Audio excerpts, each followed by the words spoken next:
창세기 8장 1절에서 19절입니다. 하나님이 노아와 그와 함께 방주에 있는 모든 들짐승과 가축을 기억하사 하나님이 바람을 땅 위에 불게 하심에 물이 줄어들었고 기쁨의 샘과 하늘의 창문이 닫히고 하늘에서 비가 그치매 물이 땅에서 물러가고 점점 물러가서 150일 후에 줄어들고 일곱째 달 곧 그 달 11의 날에 방주가 아라랏산에 머물렀으며 물이 점점 줄어들어 열째 달 곧 그 달 초하루 날에 산들의 봉우리가 보였더라. 40일을 지나서 노아가 그 방주에 낸 창문을 열고 까마귀를 내놓음에 까마귀가 물이 땅에서 마르기까지 날아 왕래하였더라.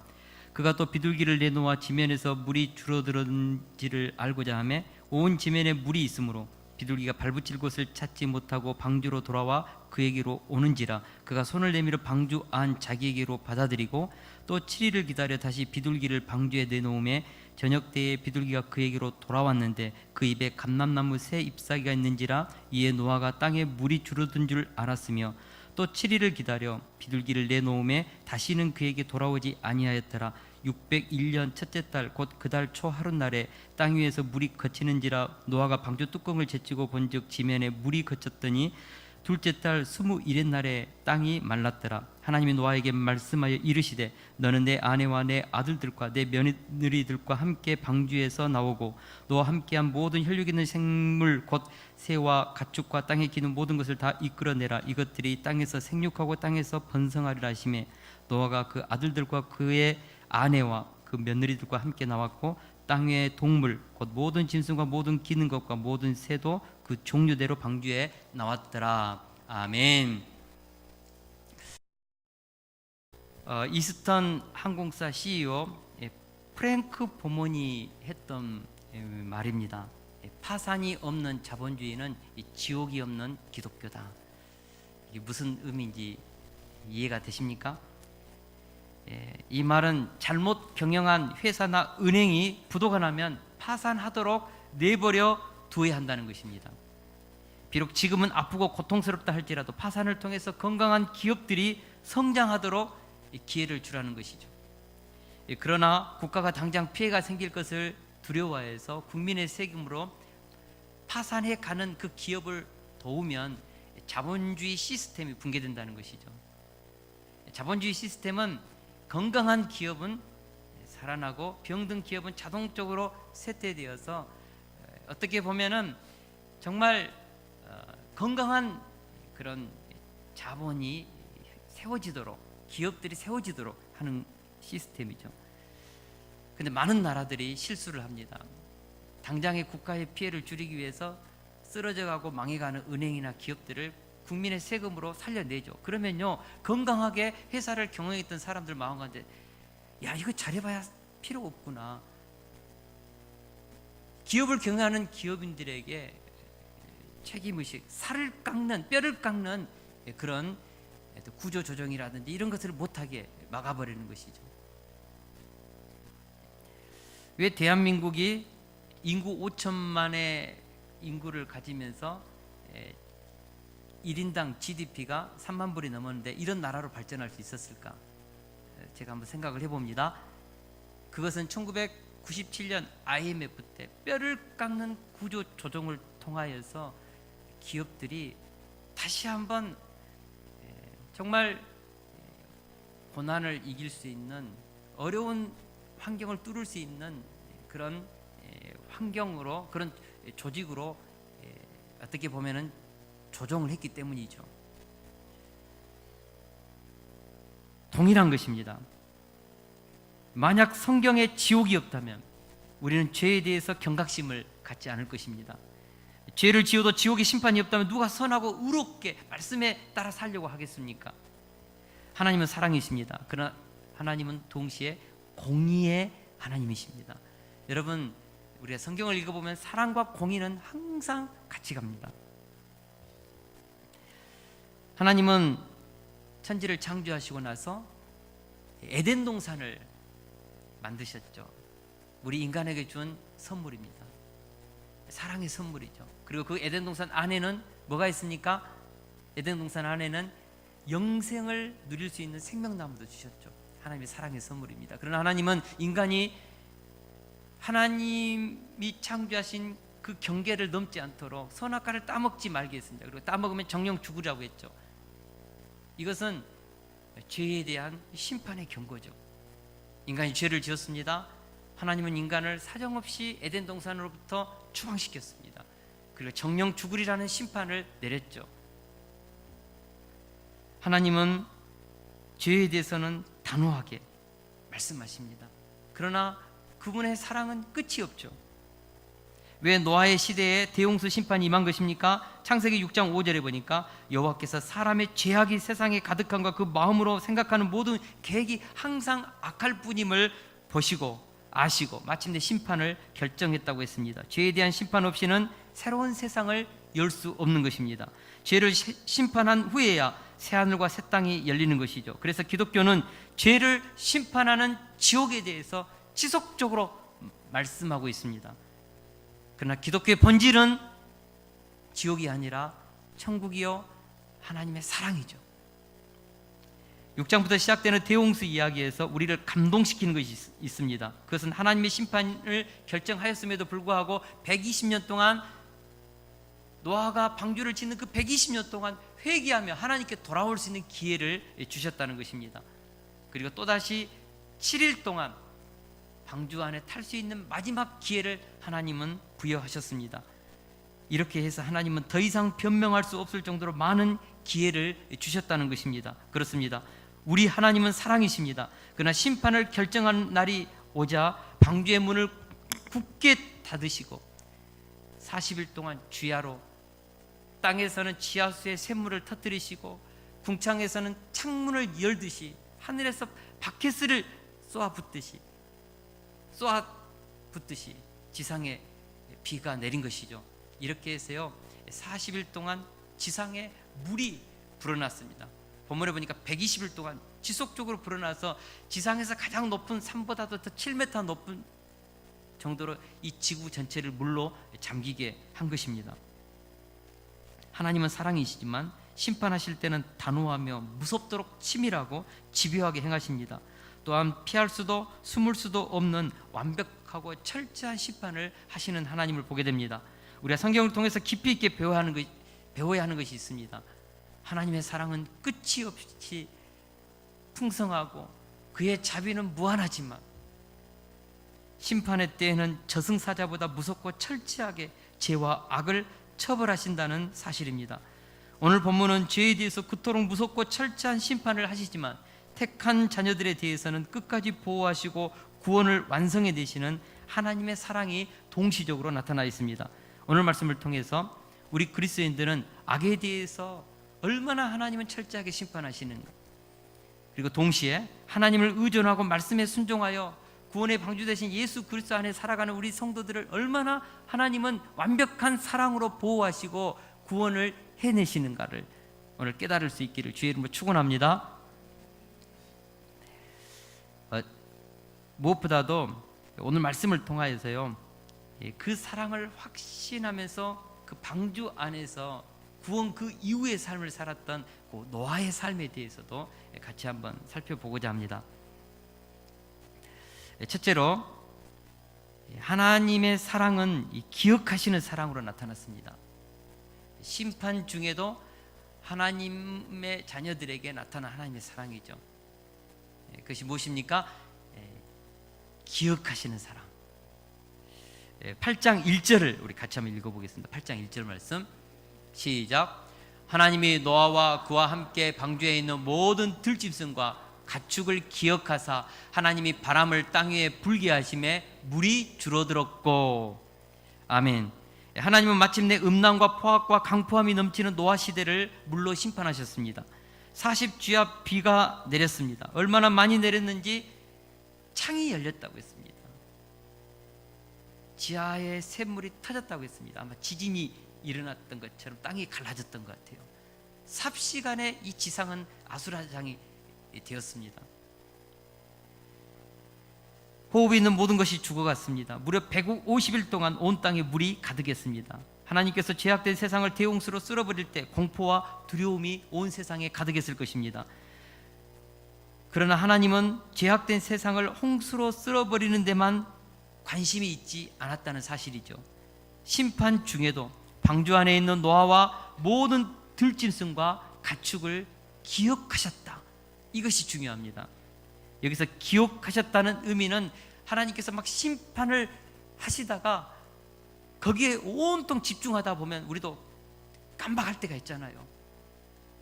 그렇지 않습니까? 그래서 노아의 방주가 지금 어떻게 있는지 하나님이 깜박하고 심판에만 열중하다가 아차 우리 노아와 가축들도 있지 하고 그렇게 기억했다는 의미가 아닌 것입니다. 여기서 기억하사라는 뜻은 항상 마음속에 깊이 새기고 있는 상태이죠. 다시 말하면 온 땅이 심판의 물로 멸망해 가는 동안에도 하나님의 궁극적인 관심은 노아의 방주에 있었다는 것입니다. 눈을 떼지 않고 심판하는 중에도 노아의 방주에 있는 가족들과 가축들에 대해서 하나님은 눈을 떼지 않고 그들을 보호하셨다는 의미입니다. 사실 노아와 그의 가족의 입장에서 보면 하나님께서 방주 안에 있는 동안 우리를 잊고 계시지 않았을까 하는 의심이 들 법도 합니다. 왜냐하면 우리가 7장 창세기 7장 1절에서 4절을 보니까요, 하나님께서 심판에 대해서 직접 노아에게 말씀하셨습니다. 앞으로 7일 후면 40주야의 비가 내린다.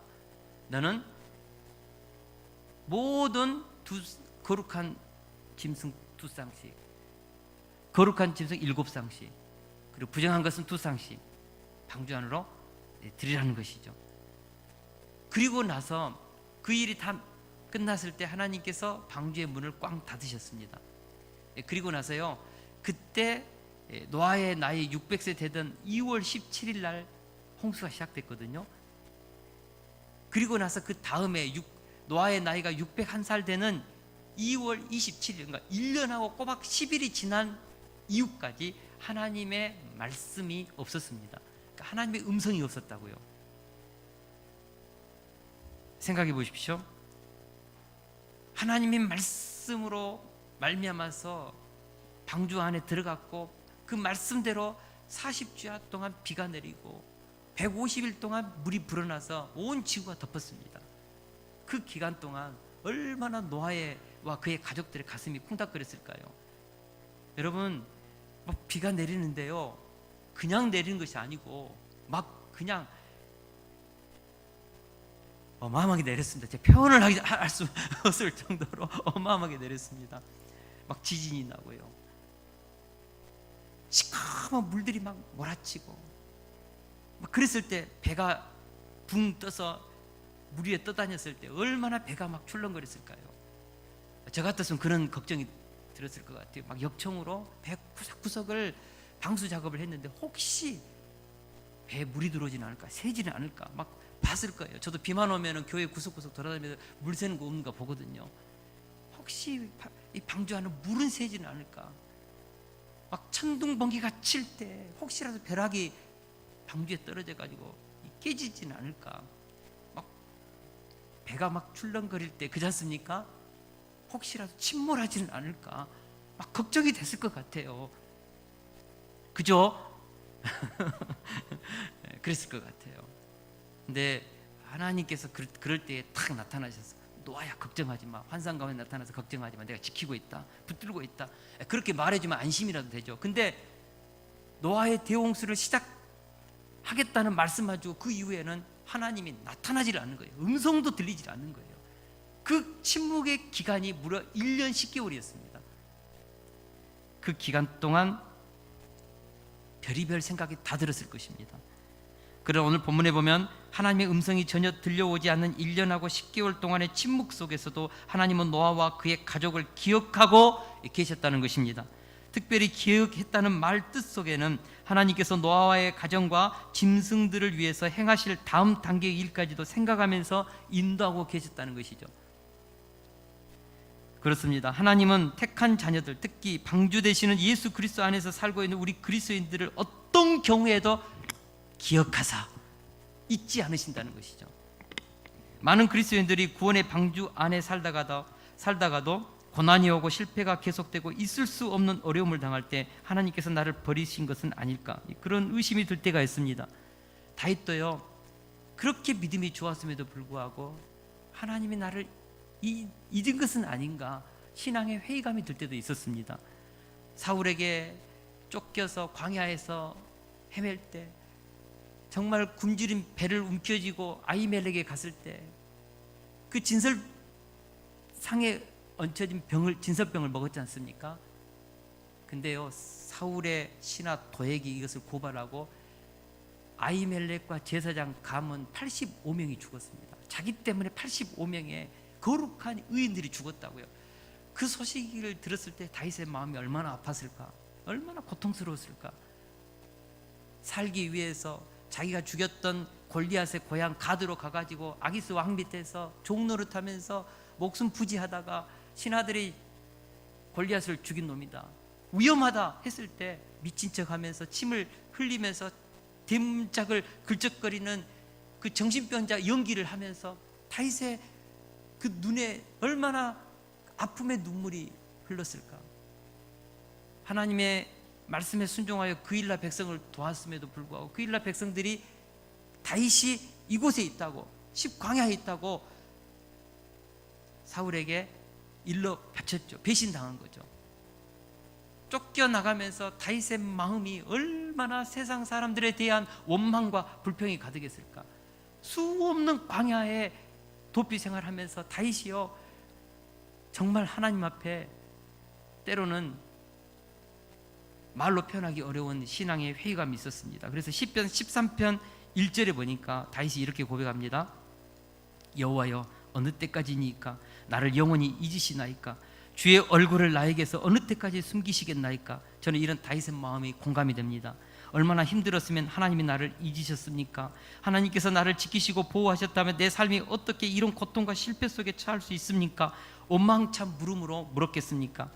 우리도 고난과 역경이 겹쳐서 올 때 하나님이 나를 잊으신 것은 아닌가, 그런 의심이 들어서 신앙생활에 정말 회의감이 올 때가 있습니다. 그러나 우리가 분명히 알아야 합니다. 하나님은 우리를 항상 마음에 품고 계시고 항상 우리를 가슴에 새기고 계시다는 사실입니다. 우리를 지켜보고 계시고 보호하고 계시는 하나님, 우리는 그분을 다시 한번 붙들어야 합니다. 할렐루야.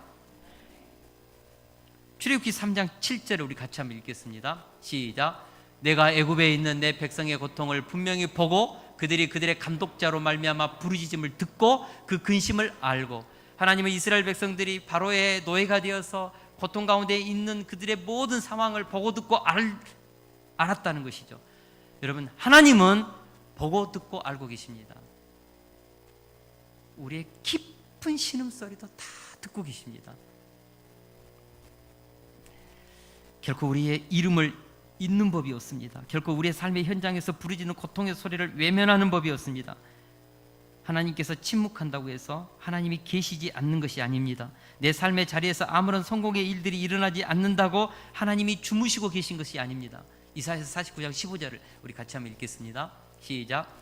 여인이 어찌 그 젖먹는 자식을 잊겠으며 자기 태에서 난 아들을 긍휼히 여기지 않겠느냐. 그들은 혹시 잊을지라도 나는 너를 잊지 아니할 것이라. 아멘. 그들은 혹시 잊을지라도 나는 너를 잊지 않겠다. 여러분, 부모는요, 어머니는요, 자기 태중에 품고 있는 자식을 잊을 수 없는 것이죠. 눈을 뗄 수 없는 것이죠. 작은 그 자녀의 아픔의 소리도 다 캐치해내는 것이죠.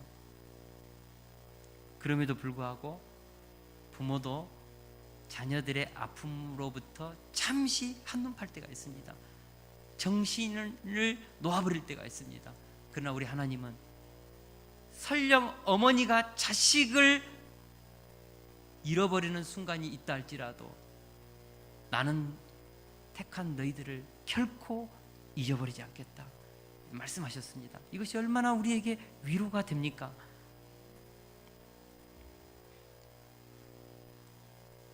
힘든 세상에서 자존감이 무너지고 기댈 곳 하나 보이지 않을 때 내 이름을 알고 계시는 분이 있습니다. 내 이름 석자마저 초라해 보여 소리 죽여 눈물을 삼킬 때 내가 너를 안다, 내가 내 이름을 안다 하시는 분이 계십니다. 우리 주님이시죠. 복음성가에 보니까 정말 이것에 대한 것을 잘 표현한 찬양이 있습니다. 내 이름 아시죠. 내 모든 생각도 내 흐르는 눈물 그가 닦아 주셨죠. 우리 주님께서요, 우리의 이름을 아시고 생각을 아시고 마음을 아시고 우리의 모든 삶의 문제를 알고 계신다는 것이죠. 이 알고 계시는 하나님, 이 하나님을 바라볼 때 얼마나 힘이 되는지 모릅니다. 하나님은 우리의 모든 상황과 형편을 다 알고 계신다. 우리 하나님의 눈동자가 항상 너를 지켜보고 있다. 이게요, 살아가면서요 큰 힘이 됩니다. 제가 목회의 길을 가면서 가난한 신학 전도사 시절 때 정말 가난하지요. 근데 제 아버님이요, 시골에서 농사를 지으면서 저를 딱 보낼 때, 아들아, 혹시 네가 저 목회의 길을 가다가 힘들 때가 있고 혹시 잘못되어서 망할 때가 있을 것이다. 혹시 그럴 수 있을 때가 있을 것이다. 그럴 때면 내가 너를 다시 인생을 시작할 수 있도록 시골에서 내가 그래도 버티고 있을 테니까 가난뱅이 마음으로 살지 마라. 그 얘기를 저한테 해주셨어요. 그래서 어렵고 힘들 때, 포기하고 싶을 때 항상 나를 기억하고 계시고 시골에서 부모님이 다 버티고 있다는 이 생각이 그렇게 힘이 되고 위로가 되었습니다. 여러분, 우리 전능하신 하나님께서 항상 우리를 기억하고 계십니다. 능력이 많으신 하나님께서 항상 우리를 향하여 눈을 고정하시면서 우리를 지켜보고 계십니다. 할렐루야. 둘째, 하나님의 사랑은 심판의 물을 물러가게 하는 사랑입니다. 우리 2절에서 3절을 같이 한번 읽겠습니다. 2절에서 3절 말씀 시작. 기쁨의 샘과 하늘의 창문들이 닫히고 하늘에서 비가 그침에 물이 땅에서 물러가고 점점 물러가서 150일 후에 줄어들고. 여기서 보면 마침내 하늘의 창문과 땅에 터진 샘이 닫혔다고 했습니다. 그리고 150일 후부터 물이 점점 물러가서 줄어들기 시작했다고 했습니다. 모든 생명체를 심판했던 물이 150일 후부터 줄어들고 물러갔다는 것이죠. 이것이 무엇을 의미합니까? 하나님의 심판이 영원하지 않다는 것입니다. 여러분, 영원한 고통 없습니다. 다 순간입니다. 하나님의 심판도 150일을 기점으로 해서 심판했던 그 창일했던 물도 서서히 줄어들고, 그리고 나서 그 다음 해 2월 27일에는 완전히 마른 땅이 되었죠. 새로운 인류를 시작할 수 있도록 하나님께서 환경을 세팅한 것입니다. 여러분, 어떤 역경도 고난도 심판의 그 무서운 기세도요, 때가 되면 물러갑니다. 왜 하나님은 심판의 물을 물러가게 했을까요? 심판은 종말이 아닙니다. 엄밀한 의미에서 심판은 새로운 시작을 위한 청소의 개념입니다. 하나님은 심판 후 새 역사를 다시 시작하려는 계획을 가지셨던 것입니다. 여기서 우리가 깊이 생각해야 할 것이 있습니다. 그것은 심판은 하나님의 본심이 아니라는 사실입니다. 여러분, 심판으로 사람 변화시킬 수 없습니다. 하나님도 아셔요. 그래서 심판은 새로운 시작을 위한 수술이지, 마지막 날 불과 유황으로 세상을 심판하는 것은 새하늘 새 땅을 가져오기 위한, 천국에 침범할 수 없도록 악을 깨끗하게 청소하는 것이지, 그것이 끝이 아니요, 그것이 마지막이 아닌 것이죠. 하나님은 세상을 창조하실 때 심판하기 위해서 창조하지 않았습니다. 보기에 좋고 심히 아름답게 창조했다는 것입니다.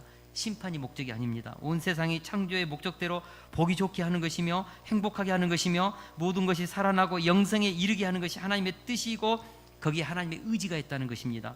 하나님은 사랑이십니다. 때가 되면 심판의 물들이 물러가게 했습니다. 심판이 그치고 모든 혼돈이 다시 질서의 자리로 돌아가게 했습니다. 우리가 신앙생활하면서 이 하나님의 본심을 알아야 합니다.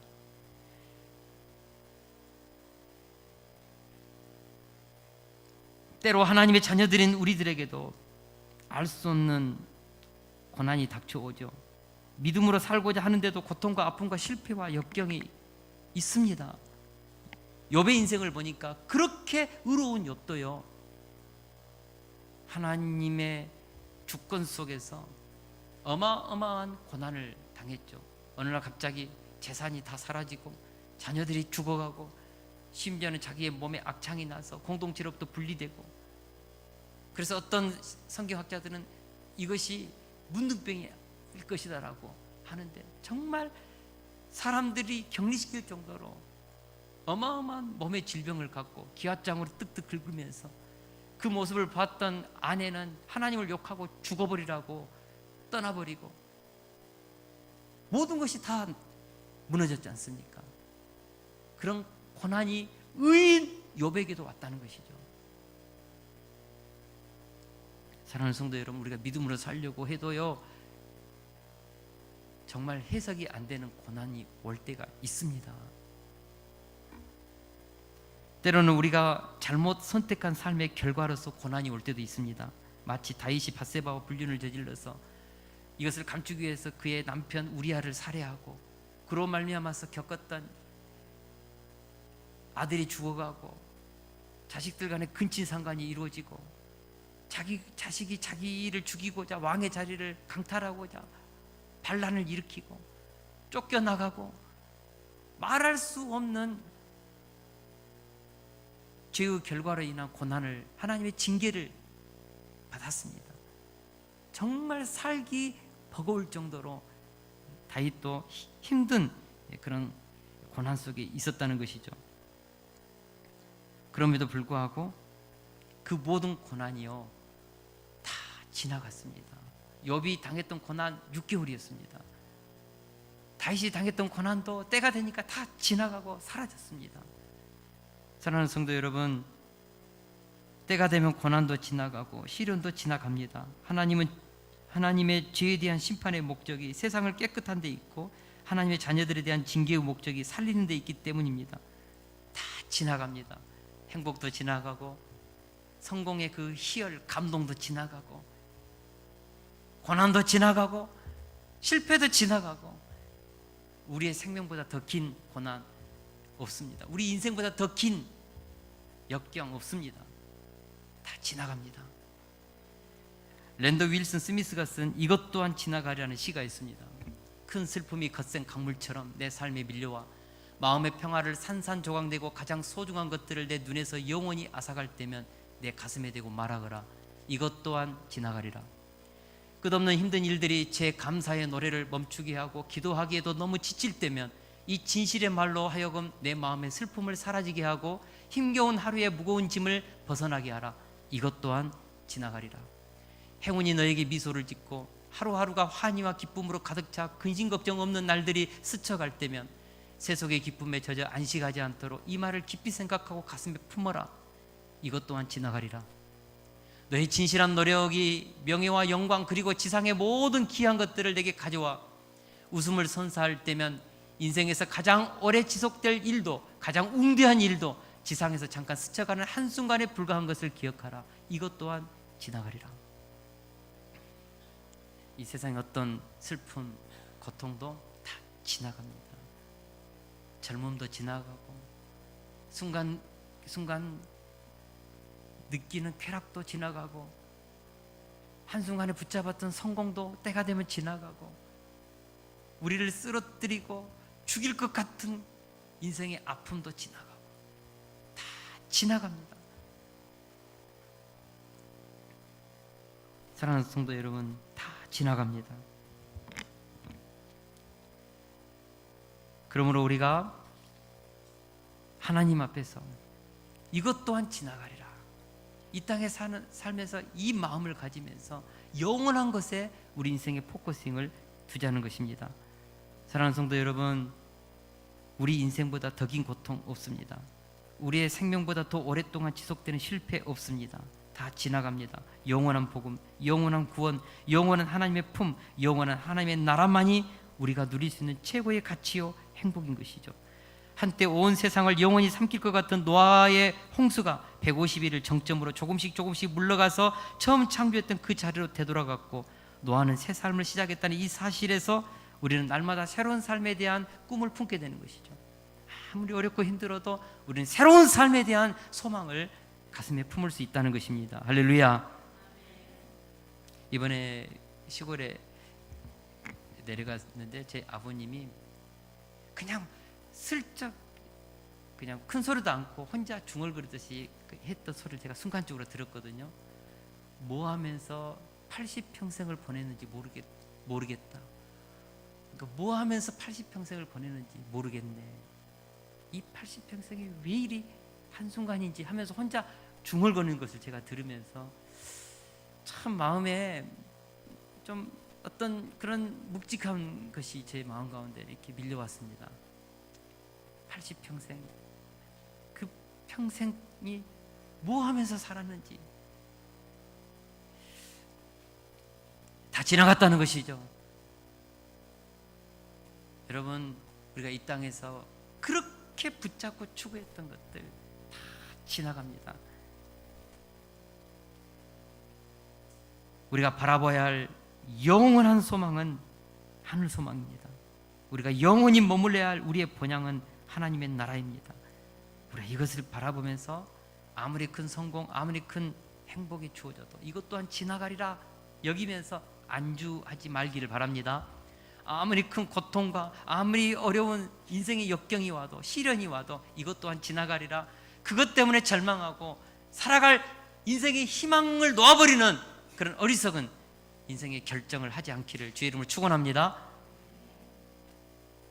심판도 물러가고 고난도 물러가고 행복도 물러가고 영원한 나라가 오고 있기 때문에 우리 소망의 인생의 설계를 하면서 살아도 주를 위해, 죽어도 주를 위해, 사나 죽으나 하나님의 이름과 그 영광을 위해 살 수 있기를 주의 이름으로 축원합니다.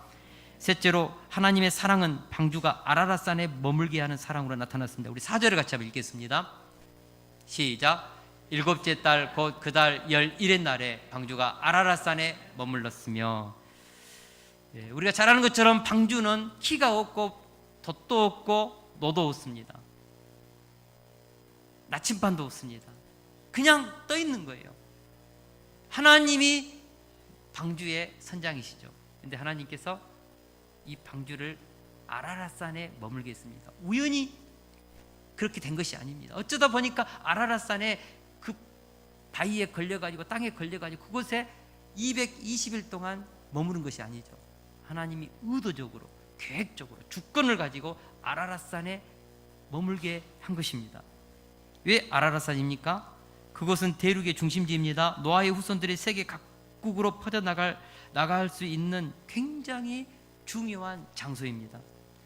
하나님은 항상 최선의 선택을 하시고 최고의 길로 인도하십니다. 하나님의 전략적 목적에 따라, 하나님의 위대한 뜻에 따라 노아의 방주는 아라랏산에 머물게 되었다는 것입니다. 현재 저와 여러분들이 처해 있는 환경, 상황, 조건도 다 하나님의 주권 속에 있다는 것을 우리가 영접해야 합니다. 하나님이 배열하신 역사의 환경 속에서 우리 각자의 인생이 펼쳐지고 있음을 우리가 영접해야 합니다. 우연히 내가 선택해서 자연 발생적으로 내가 내 인생이 선택했기 때문에 지금 여기 있는 것이 아닌 것이죠. 설령 내가 선택했다 할지라도, 때로는 내가 잘못 선택했다 할지라도 지금 내가 있는 이것이 우리의 영적인 아라랏산입니다. 하나님이 머물게 하는 아라랏산, 바로 그것이죠. 영적인 눈을 열 수 있기를 주의 이름으로 축원합니다. 하나님은 예수 그리스도라는 구원의 방주를 타고 있는 우리를 하나님의 선한 주권 속에서 인도해 나가고 계십니다. 어렵고 힘든 환경일 수 있습니다. 해석되지 않는 아픔의 조건일 수 있습니다. 그러나 지금 내가 서 있는 이곳이 영적 아라랏산인 것을 받아들여야 합니다. 지금 내가 탄 구원의 방주가 지금 여기에 머물고 있다면 틀림없이 지금 여기에 무슨 하나님의 선한 뜻이 있다고 믿어야 합니다. 잘 되면 감사, 안 되면 더 감사할 수 있는 이유가 무엇입니까? 하나님의 절대적인 선. 우리가 잘 선택해도 하나님은 우리를 선하게 인도하실 것이다. 설령 우리가 부족하고 잘못 선택했다 할지라도 합력하여 선을 만들면서 하나님의 뜻을 이룰 수 있는 전능하신 하나님의 손, 그것을 우리는 믿는 것이죠. 그래서 우리가 서 있는 이 자리, 이 삶의 자리, 이것을 우리는 사랑해야 합니다. 이곳이 축복의 터고 사명의 터고 하나님의 주권과 섭리가 있는 거룩한 땅이죠. 사랑하는 성도 여러분, 영적인 눈을 열어서 지금 내가 왜 저 사람과 결혼해가지고 저렇게 살고 있는가? 영적인 아라라산의 가정이 있지 않습니까? 내가 왜 이런 교회에 와가지고 이 고생해야 되는가? 이 힘든 인간관계성 속에서 그 교회가 어떻게 보면 하나님이 우리를 지정한 영적 아라라산일 수 있죠. 내가 택한 그 직업, 내가 살고 있는 그 삶의 자리, 어떻게 보면 내가 선택한 것 같은데 하나님이 우리를 주권과 섭리 속에서 인도한 그곳 영적 아라라산에 머무르는 위치라는 것이죠. 바로 그곳에서 우리는 하나님의 선한 계획을 보아야 합니다. 그런 사람만이 최선을 다해서 희어에 나오 지금 여기에서 하나님의 이름을 위해서, 하나님의 영광을 위해서 살 수 있는 것입니다.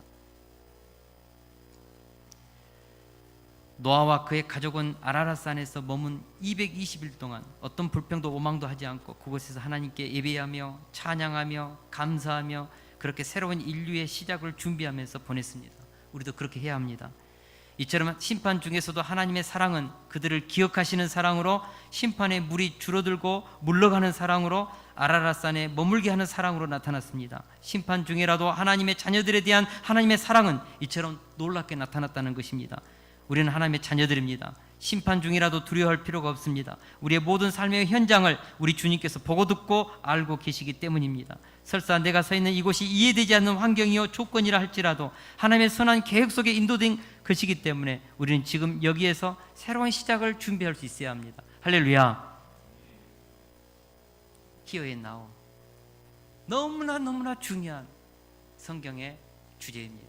지금 내가 서 있는 이 자리, 이 자리가 기적의 자리고 사명의 자리고 축복의 자리고 새 역사를 이루어야 될 하나님이 던져준 자리인 것이죠. 그것에서 우리가 노아와 같이 새 역사를 시작하자는 것이죠. 최선을 다해서 하자는 것이죠. 해석이 안 되면 틀림없이 하나님의 뜻이 있습니다. 잘 되면 감사하지만 안 돼도 더 감사할 수 있어야 합니다. 하나님의 선이 이루어지기 때문에. 할렐루야. 자, 그러면 구원의 방주에서 하나님의 사랑을 확신했던 노아는 어떻게 구원 그 이후의 삶을 살았습니까? 노아와 그의 가족은 1년하고 10일 동안 방주 안에 있었습니다. 여러분, 노아가요 그 방주 안에 살아갔던 1년하고 10일의 이 삶이요 쉬웠겠습니까? 배멀미 하는 사람의 정말 죽을 것 같은 시간들이었을 거예요. 제가 우리 사관학교 학생들하고 어린이 대공원에 가서 이거 뭐죠? 배 있지 않습니까? 예? 이 바이킹을 타다가요 정말 그 기간 동안 빨리 좀 끝났으면 좋겠다 그냥 토할 것 같은데요. 와, 너무너무 힘들었습니다. 너무너무 힘들었습니다. 그 방주에서요 1년 10개월을 10일을 산다는 거 쉽지 않습니다. 우리 방주의 구조를 알지 않습니까? 창문 없습니다. 깜깜합니다. 동물들이 살았기 때문에요 냄새 엄청 났을 것입니다. 빛이 안 들어와요. 그렇지 않습니까? 밥 먹다가도 배가 이렇게 하면요 이건 근데 본문에 보니까 그 하나님이 침묵하고 있는 그 1년하고 10일 기간 동안 부부싸움 했다는 기록 없고요. 자녀들과 부모 간에 티격태격 싸웠다는 기록 없고요. 좌우간 감사하며 하나님께 예배하며 찬양하며 그렇게 보냈습니다. 특별히 제가 오늘 본문을 묵상하면서 진짜 감동받은 것이 있습니다. 인류가 다 사라졌기 때문에 역사의 기록을 남겨야 되는데 얼마나 철저하게 노아가요 역사의 기록을 남겼는지. 노아가 600세 되던 2월 17일부터 홍수가 시작됐습니다. 40일 동안 주야로 내렸죠. 그리고 150일 될 때 물이 뭐죠? 멈췄습니다. 그리고 그때부터 물이 줄어들기 시작했습니다. 그것이 7월 15일이라고 했거든요. 그때 배가 아라랏산에 머물렀습니다. 그리고 나서 그로부터 다시 10월 1일에 산봉우리가 보이기 시작했다고 했거든요. 그리고 다시 40일이 지나서 뭘 했습니까? 까마귀를 보냈습니다. 그죠? 그리고 다시 7일 후에 비둘기를 보내고, 다시 돌아오니까 또 7일 후에 또 비둘기를 보내고, 그러다가 감람나무 새잎을 물고 오니까 다시 7일 후에 또 보냈죠. 돌아오지 않았죠.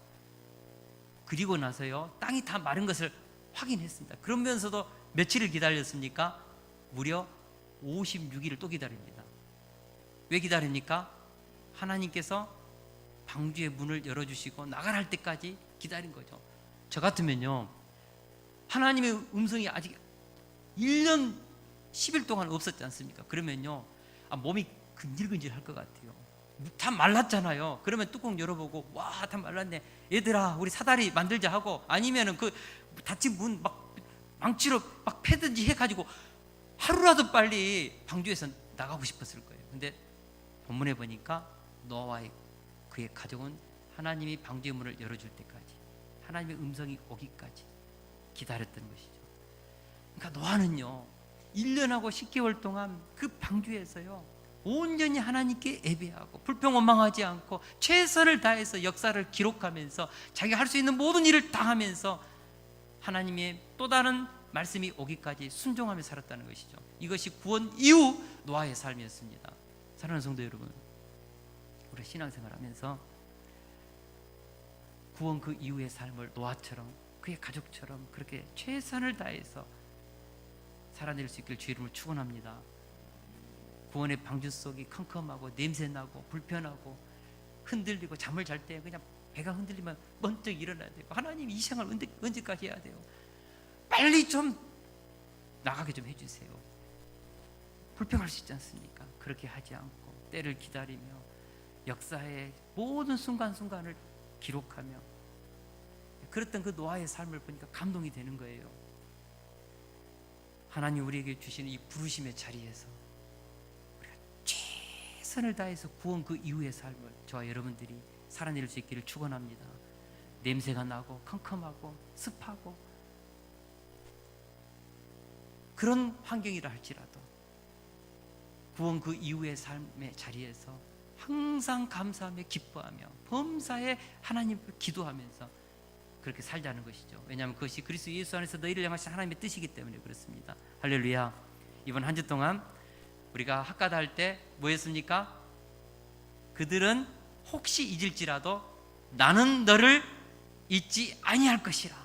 이 말씀을 심령에 새기면서 이번 한 주 동안 감사하면서 모든 환경에서 참고 인내하면서 노아가 그 방주에서 예배하면서 찬양하면서 최선을 다해 살았던 것처럼, 그리고 새 역사를 준비했던 것처럼 우리도 구원의 방주에서 예수 그리스도 안에서 내 삶의 자리에서 최선을 다하면서 새 역사를 준비하면서 하나님이 이루실 구속사를 이루기 위해 도전하면서 살아낼 수 있기를 주의 이름으로 축원합니다.